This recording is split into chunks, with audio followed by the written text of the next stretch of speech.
नमस्कार दोस्तों, हम भूगोल विषय से संबंधित टॉपिक वाइज महत्वपूर्ण प्रश्नों के साथ विस्तार से व्याख्या को देख रहे हैं। उसी रूप में आज का हमारा टॉपिक है सूर्य तप। इस टॉपिक से रिलेटेड सभी महत्वपूर्ण प्रश्न MCQ फॉर्मेट में करने वाले हैं। साथ ही उस प्रश्न और इस टॉपिक से रिलेटेड सभी महत्वपूर्ण तथ्यों को भी विस्तार से देखेंगे। चलिए शुरू करते हैं। हमारा प्रश्न है, सूर्य का बाह्य भाग कहलाता है। Option A core, option B प्रकाश मंडल, ऑप्शन सी वर्णमंडल, ऑप्शन डी कोरोना। इसका आंसर है ऑप्शन डी कोरोना, यानी सूर्य का बाह्य भाग कोरोना कहलाता है। सामान्य रूप से हम सूर्य को चार भाग या चार मंडल में विभाजित करते हैं। सबसे पहला केंद्रीय भाग कोर कहलाता है, उसके बाद में फोटोस्फीयर या प्रकाश मंडल, उसके बाद में क्रोमोस्फीयर या वर्णमंडल और अंतिम या बाह्य भाग कोरोना के रूप में जाना जाता है। अगला प्रश्न है, नाभिकीय संलयन प्रक्रिया सूर्य के किस भाग में होती है? ऑप्शन ए प्रकाश मंडल, option B core, option C corona, option D वर्णमंडल। इसका आंसर ऑप्शन बी कोर है। नाभिकीय संलयन प्रक्रिया सूर्य के कोर मंडल या केंद्रीय भाग में होती है। नाभिकीय संलयन प्रक्रिया से ही सूर्य में ऊष्मा या ऊर्जा का निर्माण होता है। अब इनसे जुड़े हुए कुछ तथ्य देख लेते हैं। सूर्य एक विशाल गैसीय पिंड है, ठीक है, जिसका निर्माण चार मंडल से हुआ है, यानी चार मंडल या चार भागों से मिलकर सूर्य का निर्माण हुआ है। सबसे पहला मंडल है कोर।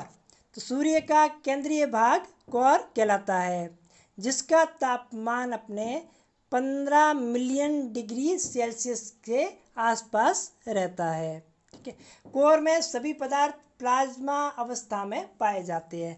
सामान्य रूप से पदार्थ की तीन अवस्थाएं होती है। चौथी अवस्था पदार्थ की प्लाज्मा कहलाती है। तो कोर या केंद्रीय भाग में अपने जो भी पदार्थ होते हैं वो सभी प्लाज्मा अवस्था में पाए जाते हैं। और कोर में ही नाभिकीय संलयन प्रक्रिया होती है, जिसमें हाइड्रोजन का हीलियम में रूपांतरण होता है और जिससे सौर ऊर्जा या ऊष्मा का निर्माण होता है। दूसरा मंडल है प्रकाश मंडल, जिसे फोटोस्फीयर के रूप में जाना जाता है। यह सूर्य की बाह्य जो प्रकाशित सतह होती है वो प्रकाश मंडल कहलाती है, जिसका तापमान अपने 6000 डिग्री सेल्सियस के आसपास में होता है।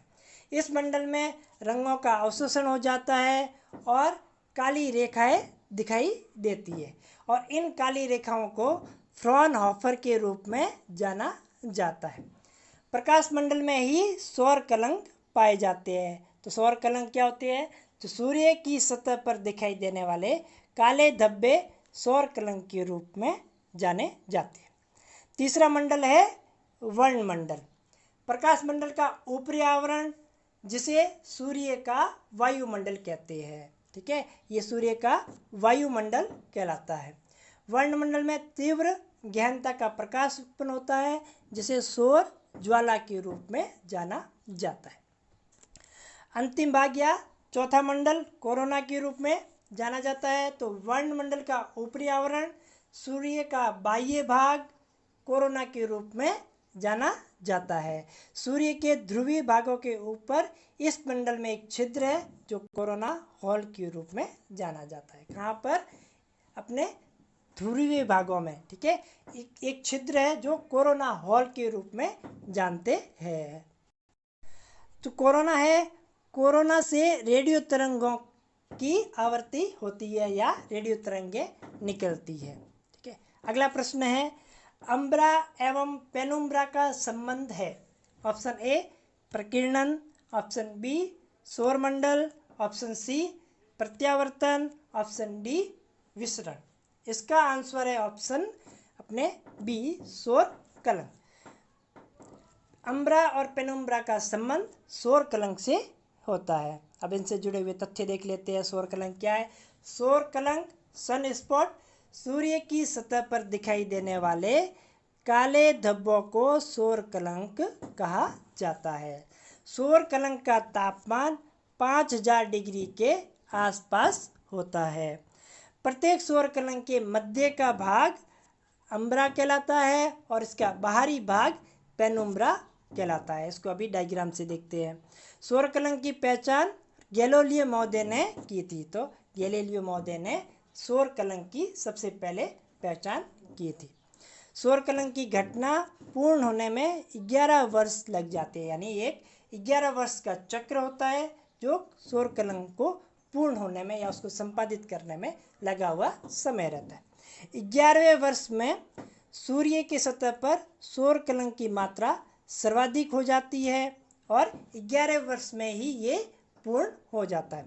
11वें वर्ष में सूर्य से सौर ज्वालाएं और विद्युत चुंबकीय तूफान उठते हैं। ठीक है, और 11वें वर्ष में सौर ज्वालाएं एवं विद्युत चुंबकीय तूफान उठते हैं जिससे सौर कलंक समाप्त हो जाता है। ठीक है, इस प्रकार 11वें वर्ष का पूर्ण चक्र सौर कलंक को पूरा करते हैं।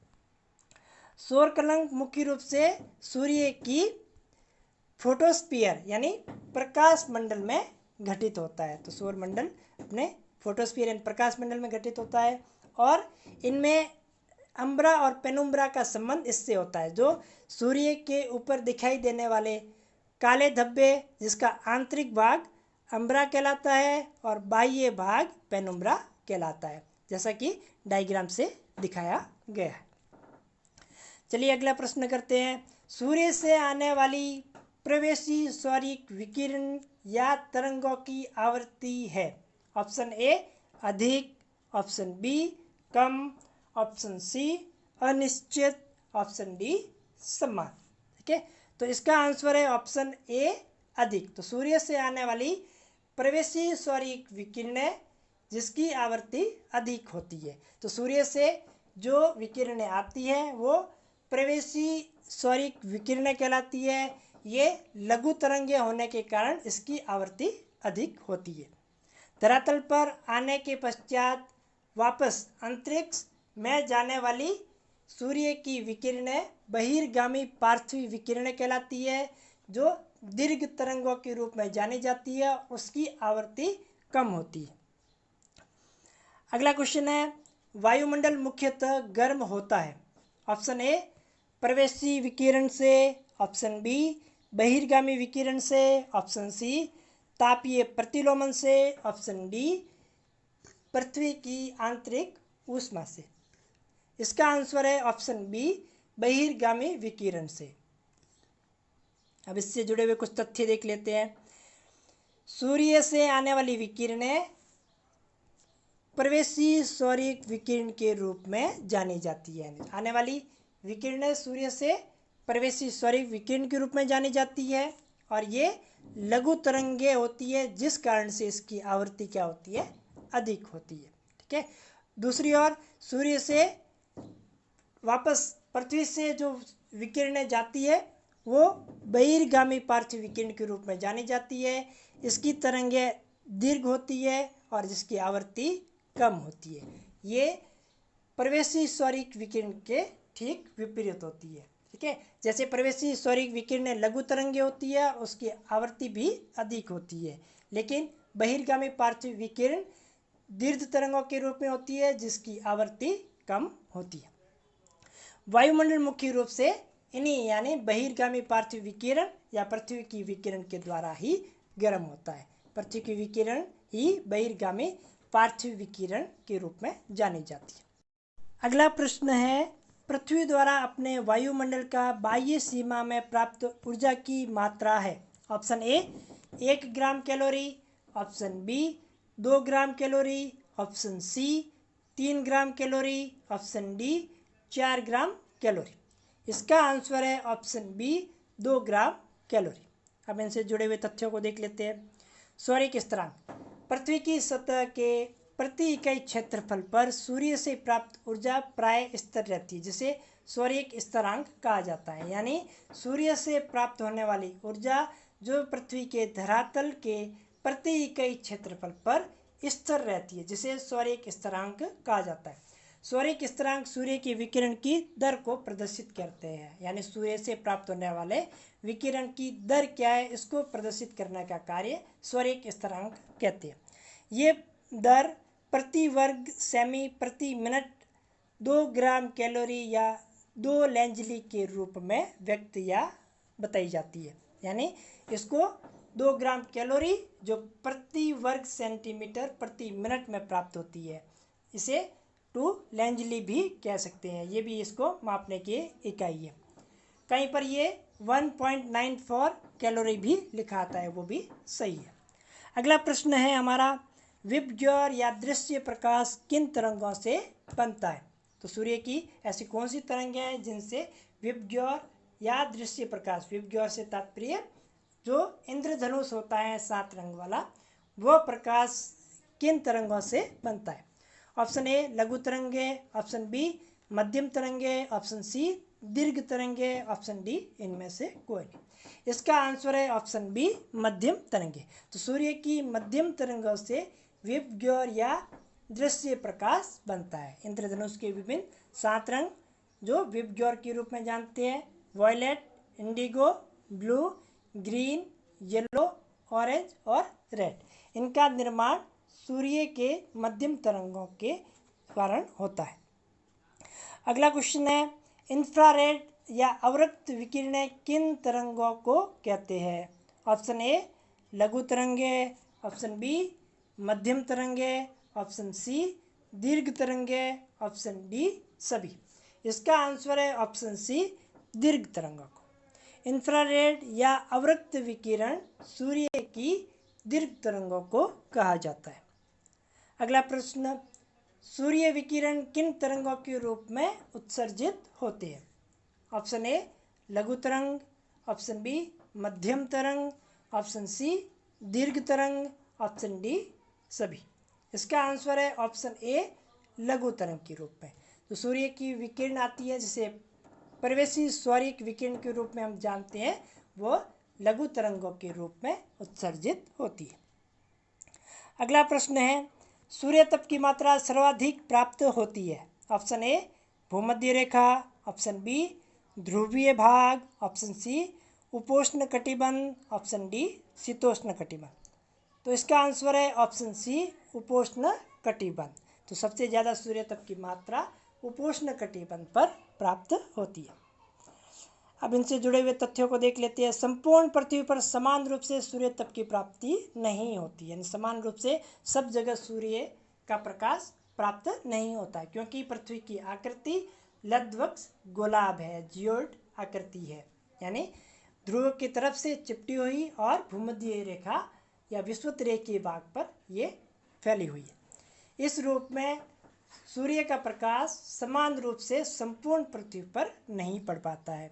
ठीक है, पृथ्वी पर सर्वाधिक सूर्य तप उष्ण कटिबंधीय मरुस्थलीय भागों पर सर्वाधिक पड़ता है, क्योंकि उष्ण कटिबंधीय मरुस्थलीय भाग मेघाच्छादित या जलवाष्प रहित या बहुत कम होता है, यानी मेघ या मेघों का आवरण कम होता है, उसके साथ ही जलवाष्प की मात्रा बहुत कम या नगण्य के रूप में होती है। इस कारण से वहाँ पर सूर्य तप की मात्रा सर्वाधिक बढ़ती है। भूमध्य रेखा से ध्रुवों की ओर जाएंगे तो सूर्य तप की मात्रा घटती हुई चली जाएगी। उष्ण कटिबंधीय क्षेत्र में सूर्य तप की मात्रा 320 वाट वर्ग मीटर और ध्रुवीय क्षेत्रों में सूर्य तप की मात्रा 70 वाट प्रति वर्ग मीटर में प्राप्त होती है। तो उष्ण कटिबंधीय क्षेत्रों में सूर्य तप की मात्रा 320 वाट प्रति वर्ग मीटर में और ध्रुवीय क्षेत्रों में 70 वाट प्रति वर्ग मीटर में सूर्य तप की मात्रा प्राप्त होती है। अगला प्रश्न है, सूर्य तप का कितना भाग पृथ्वी को प्राप्त होता है? Option A 35%, option B 45%, option C 51%, option D 61%। इसका आंसर है ऑप्शन सी 51%। तो सामान्य रूप से जीटी टिवार्थन ने एक मॉडल दिया था जिसको सूर्य विकिरण को 100 यूनिट मानकर उस मॉडल को प्रस्तुत किया गया था, जिसके अंतर्गत 51% भाग पृथ्वी को प्राप्त होती है। उसके अलावा सूर्य का भाग या उसकी यूनिट या इकाई वायुमंडलीय अवशोषण के द्वारा, एल्बिडो के द्वारा परावर्तित कर दी जाती है। अगला प्रश्न है, पृथ्वी का एल्बिडो या प्रत्यावर्तन है। Option A 15%, option B 25%, option C 35%, option D 45%। इसका आंसर है ऑप्शन सी 35%। अब एल्बिडो क्या है? एल्बिडो सूर्य से आने वाली विकिरण धरातल या किसी सतह पर टकराने के पश्चात वापस अंतरिक्ष या वायुमंडल में परावर्तित होने वाली इकाई एल्बिडो के रूप में जानी जाती है। हमने एल्बिडो के बारे में एक अलग से पूरा वीडियो बनाया है, आप उसे चैनल पे जाकर भी देख सकते हैं और उसका लिंक आपको डिस्क्रिप्शन में भी मिल जाएगा। अगला प्रश्न है, सूर्य तप का मापन किया जाता है। ऑप्शन ए कैलोरी में, ऑप्शन बी केल्विन में, ऑप्शन सी हाइग्रोमीटर में, ऑप्शन डी पायरोहेलियोमीटर में। इसका आंसर है ऑप्शन डी पायरोहेलियोमीटर में। तो सूर्य तप का मापन पायरोहेलियोमीटर यूनिट में किया जाता है। अगला प्रश्न है, चालन प्रक्रिया है। ऑप्शन ए जलवाष्प से संबंधित, ऑप्शन बी आर्द्रता से संबंधित, ऑप्शन सी ऊष्मा स्थानांतरण से संबंधित, ऑप्शन डी गति से संबंधित। तो इसका आंसर है ऑप्शन सी ऊष्मा स्थानांतरण से संबंधित। तो सूर्य से प्राप्त होने वाली ऊष्मा या ऊर्जा 3 रूपों में स्थानांतरित होती है, चालन, संवहन और विकिरण के रूप में। चालन को देखते हैं। चालन प्रक्रिया ऊष्मा के स्थानांतरण की एक विधि है। इस प्रक्रिया में गर्म से ठंडे क्षेत्रों की ओर ऊष्मा का स्थानांतरण या संचलन होता है। ठीक है, तो ये गर्म क्षेत्र से ठंडे क्षेत्रों की ओर ऊष्मा का स्थानांतरण चालन प्रक्रिया के अंतर्गत होता है। ये प्रक्रिया तब तक चलती है जब तक दोनों क्षेत्रों का तापमान समान नहीं हो जाता। यानी चालन प्रक्रिया तब तक चलेगी जब तक ठंडे क्षेत्र और गर्म क्षेत्र दोनों का तापमान एक समान नहीं हो जाता। अगला प्रश्न है, ऊष्मा स्थानांतरण की ऐसी प्रक्रिया जो गैस एवं द्रव के कारण होती है। ऑप्शन ए चालन, ऑप्शन बी संवहन, ऑप्शन सी विकिरण, ऑप्शन डी प्रकीर्णन। इसका आंसर है ऑप्शन बी संवहन प्रक्रिया। संवहन प्रक्रिया ऐसी है जो एक ऊष्मा स्थानांतरण की प्रक्रिया है जो गैस और द्रव के कारण संचालित होती है। संवहन प्रक्रिया ऊष्मा स्थानांतरण की एक ऐसी विधि है जो गैस और द्रव अर्थात वायु और जल राशियों के कारण ही ऊष्मा का स्थानांतरण करती है। ठीक है, ठोस में संवहन प्रक्रिया संभव नहीं है। तो इस संवहन की प्रक्रिया ये ठोस में संभव नहीं है, ये सिर्फ और सिर्फ गैस और द्रव्य में संभव है, यानी वायु और जल गतियों के द्वारा ही संवहन प्रक्रिया हो पाती है। अगला प्रश्न है, वायु के क्षैतिज संचलन से होने वाले ताप या ऊष्मा का स्थानांतरण कहलाता है। तो वायु का क्षैतिज संचलन यानी धरातल के समकक्ष चलने वाली वायु से स्थानांतरित होने वाली ताप या ऊष्मा किस कारण से होती है। ऑप्शन ए चालन, ऑप्शन बी संवहन, ऑप्शन सी विकिरण, ऑप्शन डी अभिवहन। इसका आंसर है ऑप्शन डी अभिवहन। अगला प्रश्न है, उष्णकटिबंधीय क्षेत्रों में चलने वाली स्थानीय हवा या पवन लू किस प्रक्रिया का परिणाम है। ऑप्शन ए अभिवहन, ऑप्शन बी चालन, ऑप्शन सी विकिरण और ऑप्शन डी संवहन। इसका आंसर है ऑप्शन ए अभिवहन। अगला प्रश्न है, संचलन की प्रक्रिया होती है। ऑप्शन ए ठोस में, ऑप्शन बी द्रव में, ऑप्शन सी गैस में और ऑप्शन डी सभी में। तो इसका आंसर है ऑप्शन ए ठोस में। संचलन की प्रक्रिया केवल ठोस में होती है। ठीक है, पृथ्वी द्वारा दीर्घ तरंगों के रूप में होने वाले पार्थिव विकिरण को प्रभावी विकिरण कहते हैं। तो हमने कहा था सूर्य 3 रूपों में ऊष्मा स्थानांतरित करता है, चालन, संवहन और विकिरण। तो पृथ्वी द्वारा दीर्घ तरंगों के रूप में होने वाले पार्थिव विकिरण को प्रभावी विकिरण कहा जाता है। धरातल के संपर्क के कारण वायुमंडल की निचली परतों का गर्म होना ही संचलन कहलाता है। संचलन की प्रक्रिया केवल ठोस स्थिति में ही होती है। पृथ्वी के संपर्क में आई वायु गर्म होकर गर्म धाराओं के रूप में लंबवत रूप से ऊपर उठती है और वायुमंडल को गर्म करती है। इस प्रक्रिया को संवहन कहा जाता है। वायु के क्षैतिज संचलन से होने वाला ताप का स्थानांतरण या परिवर्तन अभिवहन कहलाता है।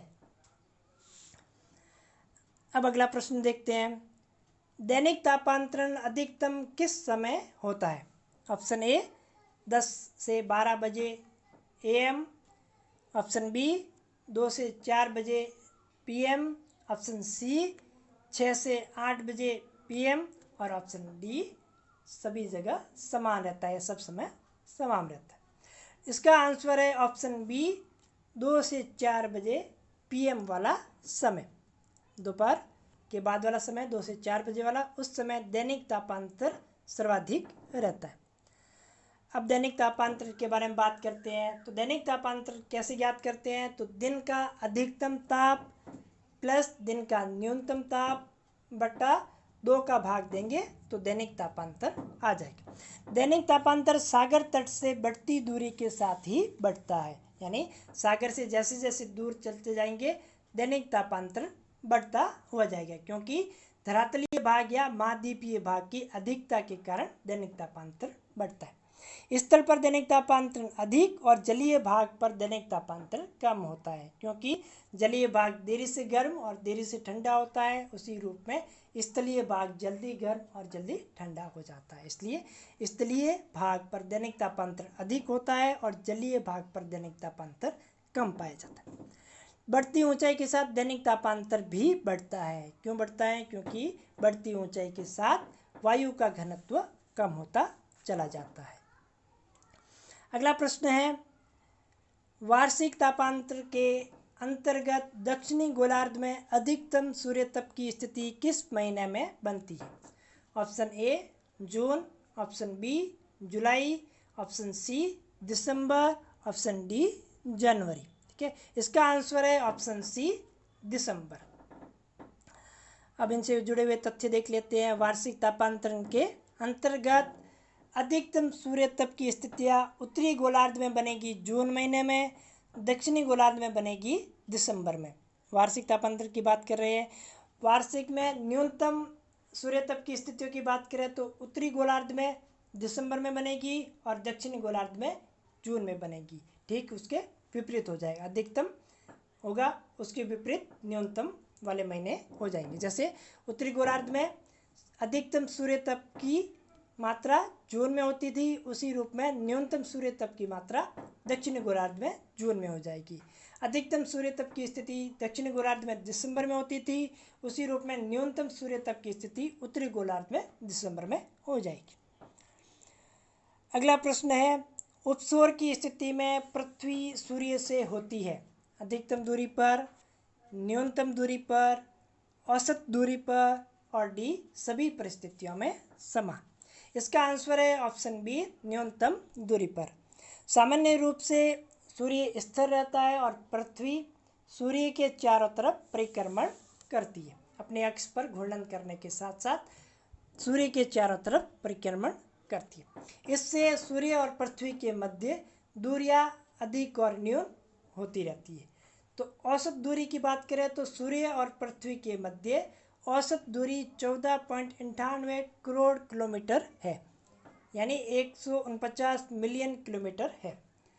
अब अधिकतम और न्यूनतम दूरियों के रूप में देखें तो उपसौर की स्थिति बनती है जब सूर्य और पृथ्वी के मध्य न्यूनतम दूरी होती है तो उसे उपसौर कहते हैं। उपसौर की स्थिति 3 जनवरी को होती है। 3 जनवरी को सूर्य पृथ्वी के नज़दीकतम रहता है और उस समय उपसौर की स्थिति में सूर्य और पृथ्वी के मध्य दूरियां 14.70 करोड़ किलोमीटर रहती है। यानी जब 3 जनवरी होती है उपसौर होता है तो इनकी दूरी 14.70 करोड़ किलोमीटर रहती है, यानी अपने 147 मिलियन किलोमीटर रहेगी। और ये दूरी न्यूनतम होगी और 3 जनवरी को होगी, और इसकी दूरी सामान्य दूरी 14.98 करोड़ किलोमीटर थी और ये न्यूनतम दूरी 14.70 करोड़ किलोमीटर रहेगी। इसे उपसौर कहा जाता है।